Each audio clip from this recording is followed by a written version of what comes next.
Liquor దందాలలో తనపై వస్తున్న అవినీతి ఆరోపణలు రూమర్లపై స్పందించిన తుంగతుర్తి ఎమ్మెల్యే మందుల సామెల్ మంగళవారం తుంగతుర్తి మండల కేంద్రంలో ఏర్పాటు చేసిన విలేకరుల సమావేశంలో ఎమ్మెల్యే మాట్లాడుతూ నాపై వచ్చిన అవినీతి ఆరోపణలను నేను తీవ్రంగా ఖండిస్తున్నట్టు తెలిపారు.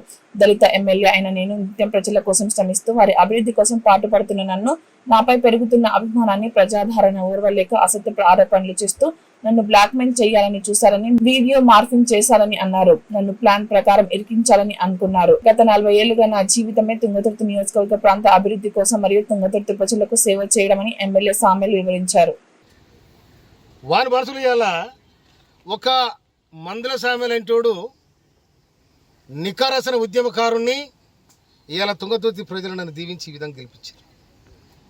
నన్ను డ్యామేజ్ చేయడానికి, నా మీద బ్లాక్మెయిల్ చేసి నాతో డబ్బు తీసుకోవడానికి టీఆర్ఎస్తో కుమ్మక్కై నేను లిక్కర్ దందా చేసినా, లేక మూల దందా చేసినా, ఏం దందా చేస్తా? నేను నా దందంతా ప్రజలతోనే, నా జీవితం ప్రజలతోనే బతికినాను నేను. అందుకోసమని నాతో డబ్బు లేని నాడు జనము మొన్న ఎన్నికలలో నాకు సందాలిచ్చి గెలిపించుకున్న ప్రజలు. అటువంటి చిల్లర దందాలు నేను చేయను. కానీ చిల్లరేషాలు వేసి ఇవాళ ఎవడైతే నా మీద వీడియో తీసుండో వాడు పోయి ఇవాళ ఆ తీర్మానం మళ్ళీ స్టూడియోలో కూర్చున్నాను. మరి అతను చేయించినాడు అనుకోవాలా, ఎవరు చేయించినాడు అనుకోవాలా నేను? అందుకోసం దీన్ని చట్టపరంగా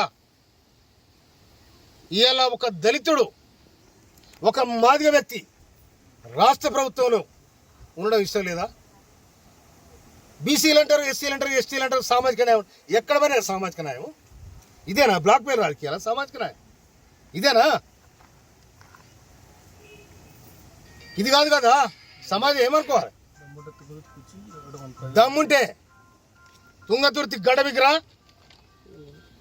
తుంగతుర్తి గడ్డ మీదకి వచ్చి ఇవాళ నేను చేసింది నాకు చెప్పాలి. లేకపోతే దీని చట్టపరంగా నేను తప్పకుండా నేను చర్య తీసుకోవడానికి ప్రభుత్వాన్ని విజ్ఞప్తి చేస్తాను. నా ఇంట్లో తిని నా ఇంట్లో ఈ సంగతి పోతే ఇంతకంటే ద్రోహం ఏముంటుంది? వాటిని నాకు ఫోన్ చేసి ఇంకా నీ వీడియోలు ఉన్నాయంటే వీడియోలు అన్నీ మలిచి నూక్కోరా, నువ్వు అన్నీ మలిచి నూక్కో, ఏడు నువ్వు నూక్కో కొడక. మళ్ళీ కనుక ఇది వస్తే తొక్కి నేను కథరేలు తొక్కబో చూసుకో. నేను మందుల సామరెడ్డి ఏమనుకున్నారు మీరు? నేను మా కార్యకర్తలు దాచుకుంటే న్యాయం కోసం తుంగతుర్తి పోరుగడ్డ కొట్టడానికి గడ్డ ఇది. కానీ మమ్మల్ని బ్లాక్మెయిల్ చేసి, మమ్మల్ని చీటింగ్ చేసి నా ఇంటికి వచ్చి నా దగ్గర తిని నాకు వీడియో తీపిస్తారా మీరు?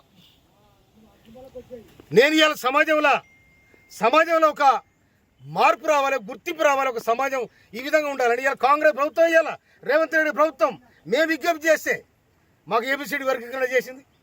మాదిగ మంత్రి కావాలని కొట్లాడినా మేము. కొట్లాడి అధిష్టానం పోయి ఇవాళ మాదిగ మంత్రిని తీసుకొచ్చిన వాళ్ళ ప్రధాన పాత్ర వహించిన నేను. నా తమ్ముడు ఎమ్మెల్యేలు అందరూ అక్కడ చిన్నోళ్ళు, నేను చెప్తే వినరు వాళ్ళు.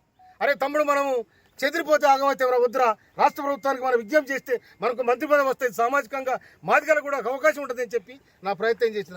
ఈ ప్రయత్నం కూడా మీరు ఓర్వలేకపోతున్నారు. మీరు ఓర్వలేకపోయినా ఓర్చున్నారు, అది నీ కర్మ. కానీ ఇవాళ సమాజంలో చెప్పే మాటలు ఒకటి, చేసేది ఒకటి, చీటింగ్ దందాలు, మాఫియా గ్యాంగులు ఏమంటారంటారు, నా దగ్గర చూపెడతారా? అందుకోసమనే ఇవాళ నేను నా మీదనైతే ఎవరైతే అకారణంగా నా ఇంటికి వచ్చి నా ఇంట్లో అన్నం తిని నా ఇంట్లో నా అన్నంలో ఇష్టం కలిపోయిన ఎవడైతుండో మన మీద తప్పకుండా చర్య తీసుకోమని రాష్ట్ర ప్రభుత్వానికి, పోలీసు యంత్రాంగాన్ని కూడా చెప్తున్నాను. నేను నిజంగానే నాకు ఎవరు డబ్బులు ఇచ్చే చెప్పాను, చెప్పాను. వాళ్ళు వస్తే తప్పకుండా అన్ని వ్యవహారాలు మాట్లాడతాం. ఒక మనిషి ఇంటికి వచ్చినప్పుడు ఉత్తు వచ్చి కూర్చున్నా కూడా ఏం జరుగుతుంది, తుంగతుర్తి ఏం జరుగుతుంది, రాష్ట్రం ఏం జరుగుతుందని మాట్లాడతాం. అంటే ఆ వీడియో వ్యవహారం అంటే ఉద్దేశపూర్వకంగానే జరిగిందంటారా లేదంటే